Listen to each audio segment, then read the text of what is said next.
Hi hello welcome back to சரணகல் YouTube channel. நம்ம இன்னைக்கு என்ன பார்க்க போறோம்னா டிசிப்ளின் லைஃப் சேலஞ்ச் டே 2 தான் பார்க்க போறோம். வாங்க. இன்னைக்கு மார்னிங் வந்து பிரேக்ஃபாஸ்ட் வந்து கதம் பண்ணியாச்சு. இன்னைக்கு வந்து பார்த்தீங்கன்னா ஒரு பேலன்ஸ்டு பிரேக்ஃபாஸ்ட் தான் நம்ம எடுத்துருக்கோம். அந்த என்ன பேலன்ஸ்டு பிரேக்ஃபாஸ்ட்னு சொல்லிட்டு நான் வீடியோவில் போடுறேன் பாருங்க.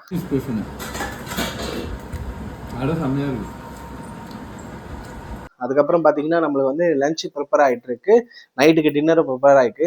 ஏன்னா நான் வந்து ரொட்டேஷனல் ஷிஃப்ட்டில் ஒர்க் பண்ணுறதால வந்து நான் எல்லா மீலையும் ப்ரிப்பேர் பண்ணி நானே எடுத்துகிட்டு போயிட்டு ஆஃபீஸ்லேயே சாப்பிட்றேன். முடிஞ்ச அளவு வந்து நான் ஒரு விஷயத்த இந்த டிசிப்ளின் லைஃப் சேலஞ்சில் ஃபாலோ பண்ணுறது என்னன்னா, early dinner, early sleep, early wake up. இது ஃபாலோ பண்ணனா எனக்கு வந்து என் உடம்பு கொஞ்சம் கரெக்டாக இருக்கிற மாதிரி எனக்கு ஃபீல் ஆச்சு. அதனால் அதை ஃபாலோ பண்ணிட்டு இருக்கேன். வாங்க இந்த வீடியோ ஃபுல்லாக பாருங்கள், போகலாம்.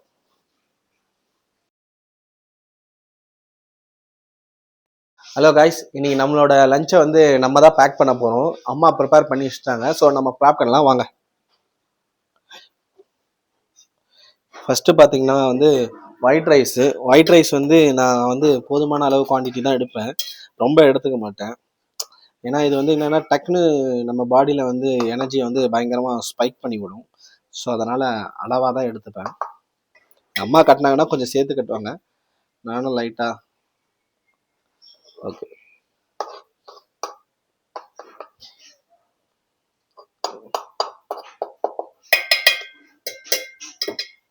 இப்போ இது கட்டியாச்சு ரைஸு. செகண்டு பார்த்தீங்கன்னா இன்றைக்கி வந்து வெள்ளிக்கிழமை, அதனால் வந்து எங்கள் வீட்டில் வந்து எப்போவுமே வெஜ்ஜு தான் இருக்கும், வெள்ளிக்கிழமைன்னு இல்லை. அதனால் வந்து சாம்பார் வச்சுருக்காங்க, முள்ளங்கி சாம்பார். அதுக்கப்புறம் ஃபுல்லாக காய்கறியாக லோடட் பண்ணலாம். ஃபஸ்ட்டெலாம் காய்கறியே எடுக்க மாட்டேன் காய்ஸ். என்றைக்கு லைஃப்பை சில விஷயங்கள்லாம் தெரிய ஆரம்பிச்சதோ அதுலேருந்து காய்கறி எல்லாம் அதிகமாக எடுத்துக்கிறேன். ஸோ முள்ளங்கி காய்கறி வந்து தண்ணி காய்கறி பார்த்தீங்கன்னா உடம்புக்கு ரொம்ப ரொம்ப நல்லது. அதனால் முடிஞ்ச அளவு மோஸ்ட் ஆஃப் டைம் தண்ணி காய்கறி வாரத்தில் ஒரு 2-3 நாள் எடுத்து சாப்பிடுங்க. இவ்வளோ காய்கறி எங்கள் வீட்லேயே ஷாக் ஆகுங்க, இவ்வளோ காய்கறி நீ சாப்பிடுவியாடான்னு. போதும், அளவாக எடுத்துக்கலாம். இது முடிஞ்சிடுச்சு. அதுக்கப்புறம் பார்த்தீங்கன்னா இது வந்து எப்படி சொல்கிறது, இந்த காய்கறி வந்து சின்ன வயசுலேருந்து நான் சாப்பிட்டதே இல்லை. என் ஒய்ஃப் தான் இந்த காய்கறி எனக்கு இன்ட்ரடியூஸ் பண்ணாங்க. இந்த காய்கறி பேர் வந்து பார்த்தீங்கன்னா கொத்தவரங்காவாம். ஆக்சுவலாக இந்த கொத்தவரங்காவை பற்றி நான் படிக்கும் போது ஷாக் ஆகிட்டேன். எவ்வளோ பெரிய நரம்பு பிரச்சனை எதுவாக இருந்தாலும் சரி, இந்த கொத்தவரங்காய் சாப்பிட்டா உடனே சரியாயிடும், டக்குன்னு ஒரு வந்து எப்படி சொல்கிறது ஒரு க்யூர் கொடுக்கும்னு சொல்லிட்டு சொல்லுவாங்க. ஆனால் இந்த கொத்தவரங்காய் கசக்கும் பயங்கரமாக. அந்த கசப்பு தெரியாமல் என் ஒய்ஃப் சூப்பராக போடுவாங்க, எங்கள் அம்மா வந்து நல்லா தான் பண்ணுவாங்க. பட் நான் இதை கொஞ்சம் ஆவரேஜாக தான் எடுத்துக்கிறேன், சரிங்களா. ஏன்னா சுகர் பேஷண்ட்டுக்கு ரொம்ப ரொம்ப நல்லது. அதனால தான் அம்மா அடிக்கடி இதை செஞ்சு சாப்பிடுவாங்க. ஏன்னா சுகர் பேஷண்ட்டுக்கு வந்து டக்குன்னு வந்து கை கால் குத்தல் அந்த மாதிரிலாம் இருக்கும். அதுக்கப்புறம் கூட கொஞ்சோண்டு வெஜிடபிள்ஸ் வச்சுக்கலாம். ராய் காய்கறி இது எல்லாமே ஃபைபருக்காங்க நான் ரைஸ். ஆக்சுவலாக ரைஸே கம்மியாக தான் கட்டணும், பட் கொஞ்சம் ஈக்குவல் குவான்டிட்டியோடு சாப்பிட்டு பழகிட்டேன். போக போக ரெடியூஸ் பண்ணுறேன் நம்புகிறேன், பார்ப்போம். ஸோ ஃபஸ்ட்டு வந்து ரைஸு, அதுக்கு மேலே வந்து நம்ம மேலே ப்ளேஸ் பண்ணணும், அதுக்கு மேலே வந்து நம்ம குழம்பு ப்ளேஸ் பண்ணணும். குழம்பு சென்ட்ரல் நடுவுலேயே ப்ளேஸ் பண்ணிடலாங்க.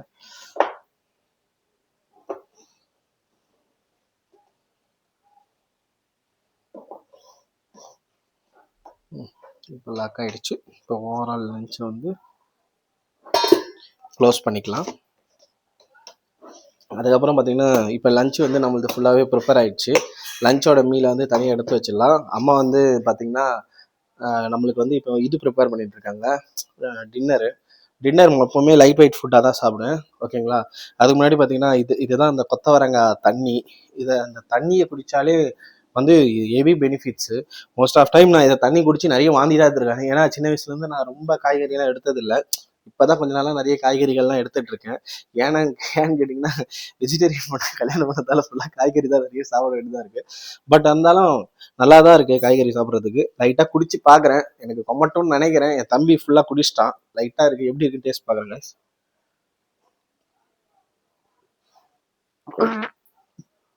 சொன்ன மாதிரியே கொமட்டிச்சு. இது நடிப்புலாம் இல்லை, ரியலாகவே காய்ஸ் என் கண்ணே கலங்குது பாருங்க. அதனாலதான் அதோட கசப்பு வந்து என்னால் தாங்க முடியல. பட் ஆனா அவ்வளோ ஹெல்த்தி. உண்மையிலே ஆரியா சொல்ற மாதிரி தான், உடம்புக்கு நாக்குக்கு எது டேஸ்டா இருக்கோ அதெல்லாம் உடம்புக்கு அன்ஹெல்த்தி, எது வந்து நாக்குக்கு கசப்பா இருக்கோ அதுதான் உடம்புக்கு ஹெல்த்தி. அதனால அந்த அந்த மாதிரி இருக்கிற ஃபுட்டை கொஞ்சம் ஹெல்த்தியா செஞ்சு சாப்பிடுங்க. ஓகேங்களா? இப்போ அடுத்தது வந்து நம்மளுக்கு டின்னர் ப்ரிப்பேர் ஆகுது. டின்னர் பார்க்கலாம் வாங்க. காய்ஸ், இதுதான் நம்மளுக்கு நைட்டு ஸ்பெஷலுக்கு வந்து தக்காளி தொக்கு, சப்பாத்தி. நம்ம night mostly chapati light weight food தான் எடுத்துப்போம். ஏன்னு கேட்டிங்கன்னா, நைட்டு உணவு வந்து கரெக்டாக எடுத்துக்கிறவங்க வந்து ஒரு பாக்கிய சா பாக்கிய பாக்கிய பாக்கியசானா, அது பேர் என்னது? சாரி கைஸ், கமெண்ட்ல வந்து பாக்கியசாலி, பாக்கியசாலி தானே, தெரியல ஏதோ ஒன்று. அந்த மாதிரி இரவு உணவு மட்டும் கொஞ்சம் லைட் வெயிட் ஃபுட்டாக எடுத்துக்கோங்க. உங்கள் ஸ்டொமக் அப்செட் ஆகாமல் நல்லா இருக்கும். தயவு செஞ்சு எப்பவுமே நான் ஒரே ஒரு சஜஷன் என்ன சொல்கிறேன்னா, பிரேக்ஃபாஸ்ட் இவ்வளோ சாப்பிடுங்க, லஞ்ச் இவ்வளோ சாப்பிடுங்க, டின்னர் இவ்வளோ சாப்பிடுங்க. இதை ரெகுலரிட்டியாக ஃபாலோ பண்ணிங்கன்னா வித்தவுட் எக்ஸசைஸ் இல்லாமலே உங்கள் பாடியில் ஒரு சேஞ்சஸ் பார்ப்பீங்க. அதே மாதிரி ஹெல்த்தியாக சாப்பிடுங்க. இன்னொன்று, ஏர்லி மார்னிங் எழுந்தோடனே இந்த டீ காஃபி அவாய்ட் பண்ணுறேங்க. தயவு செஞ்சு நானே சொல்கிறேன், அது ஒரு ரொம்ப ரொம்ப நல்ல விஷயம். அதை மட்டும் அவாய்ட் பண்ணுங்க. ஓகேங்களா? Early morning எழுந்தோடனே tea coffee avoid பண்ணுங்க. ஓகேங்களா? அதுக்கப்புறம் பார்த்தீங்கன்னா, இந்த 11 மணிக்கு ஈவினிங் கூட டீ காஃபி வேணும், பிளாக் காஃபி குடிங்க, இல்லைன்னா லெமன் டீ குடிங்க, எது வேணா குடிங்க. எங்கள் அம்மாவால் அதை அவாய்ட் பண்ணவே முடியல, அதனால தான் சொல்கிறேன். ஹலோ கைஸ், நம்மளுக்கு இப்போ அம்மா வந்து பார்த்தீங்கன்னா டின்னர் கட்டிகிட்டு இருக்காங்க. ஸோ இதுதான் நம்ம டின்னரு. 3 சப்பாத்தி போதுமா? 3 சப்பாத்தி கழிச்சிட்டாங்க. அதுக்கப்புறம் பார்த்தீங்கன்னா தொட்டுக்க வந்து நம்மளுக்கு பிடிச்ச ஃபேவரட் தக்காளி தொக்கு, அதுதான் இப்போ பண்ணுறாங்க.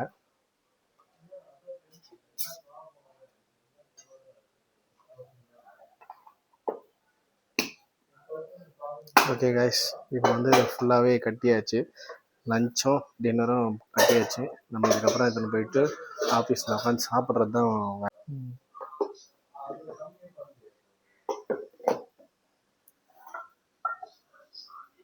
வந்து பிரேக்ஃபாஸ்ட் சாப்பிட்டோம். ஓகேங்களா? நம்ம செகண்ட் ஷிஃப்ட்னால லஞ்சும் டின்னரும் எடுத்துகிட்டு போகிறோம். ஓகேங்களா? இந்த டிசிப்ளின் லைஃப்பில் வந்து பார்த்தீங்கன்னா நான் சுகரே எடுக்கல. முடிஞ்ச அளவு எல்லாத்தையும் அவாய்ட் பண்ணேன். ஆஃபீஸில் இருந்து தான் டீ பிரேக் கூப்பிட்டு போனால் கூட எனக்கு அந்த அக்கா ஒரு வடை போடுவாங்க, மெதுவடை, செம்மையாக இருக்கும் பார்க்கறதுக்கு. அவ்வளோ இதுவாக இருந்தாலும் சரி கண்ட்ரோல் பண்ணணும்னு சொல்லிட்டு கண்ட்ரோல் பண்ணிட்டு இருக்கேன்.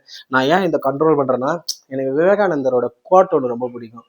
ஃபர்ஸ்ட் நீ உன்னை கண்ட்ரோல் பண்ணால் நீ உலகத்தையே கண்ட்ரோல் பண்ணலாம்னு சொல்லுவாங்க. ஃபர்ஸ்ட் நம்ம வந்து நம்மளை கண்ட்ரோல் பண்ணணும். அதனால தான் எப்பவுமே கண்ட்ரோல் யுவர் ஓன் மைண்டுன்னு. நான் இதுக்கு முன்னாடி ஒரு வெயிட் லாஸ் சேலஞ்ச் பண்ணியிருப்பேன், ஒரு 3 வருஷத்துக்கு முன்னாடி, 3.5-4 வருஷத்துக்கு முன்னாடி. அப்போ வந்து என்னோட போஸ்ட்ல பார்த்தீங்கன்னா ஒரே ஒரு வேர்டு தான், control your own mind, control your own mind போட்டிருப்பேன். நம்மளோட ஓன் மைண்டை ஃபர்ஸ்ட் நம்ம கண்ட்ரோல் பண்ணோம்னா அதுக்கப்புறம் எல்லாமே தானா தெரிய வரும். அதுதான் பேசிக் கைண்ட் ஆஃப் டிசிப்ளின் ஃபர்ஸ்ட். இப்போ அந்த விஷயத்தை கண்ட்ரோல் பண்ணும்போது ஆட்டோமேட்டிக்கா இந்த ஒரு விஷயத்தை கண்ட்ரோல் பண்ணா அடுத்தடுத்த விஷயம் வந்து ஆட்டோமேட்டிக்கா நீங்க கண்ட்ரோல் பண்ணி லைஃப்ல வந்து ஒரு முன்னேறத்துக்கு பாதையை வந்து இந்த யூனிவர்ஸும் தேடி கொடுக்கும். அதான் அந்த டிசிப்ளினோட பவர். அதை மட்டும் எல்லாரும் ஃபாலோ பண்ணுங்க. 3 லஞ்சும் கட்டி முடிச்சாச்சு. கட்டி முடிச்சிட்டோம். இன்னைக்கு செகண்ட் ஷிஃப்ட். நம்ம செகண்ட் ஷிஃப்ட் பார்த்தீங்கன்னா 12:30 to 9:30. மோஸ்ட்லி நான் வந்து போன உடனே ஒரு 2 o'clock சாப்பிட்டு மறுபடியும் ஒரு 7 o'clock சாப்பிட்டு முடிச்சிடுவேன். அதுக்கப்புறம் வீட்டுக்கு வந்து சுட தண்ணி கொடுத்து பத்துருவேன். இதுதான் நம்ம ரொட்டீனா வச்சிட்டு இருக்கேன் இப்போ வரைக்கும். இது Day 2 சேலஞ்ச் வேற. கொஞ்சம் ஸ்ட்ரகிளாக தான் இருக்குது ஃபாலோ பண்ணுறதுக்கு. பட் ஆனால் டெஃபினட்டாக நான் வந்து 21 days கம்ப்ளீட் பண்ண நம்பிக்கை இருக்குது. உங்கள் எல்லா சப்போர்ட்டும் எனக்கு தேவை காய்ஸ். முடிஞ்ச அளவுக்கு கண்டிப்பாக சப்போர்ட் பண்ணுங்கள். ஓகேங்களா? அதுக்கப்புறம் மறக்காமல் இந்த வீடியோ பிடிச்சிருந்தா லைக் பண்ணுங்கள், ஷேர் பண்ணுங்கள், சப்ஸ்கிரைப் பண்ணுங்கள். அண்ட் ஃபைனலாக ஒன்றே ஒன்று சொல்கிறேன், நல்லதே நினைங்க, நல்லதே நடக்கும். நல்லது மட்டும் தான் நடக்கும், நல்லது தவிர வேறு எதுவுமே நடக்காது காய்ஸ். தேங்க்யூ.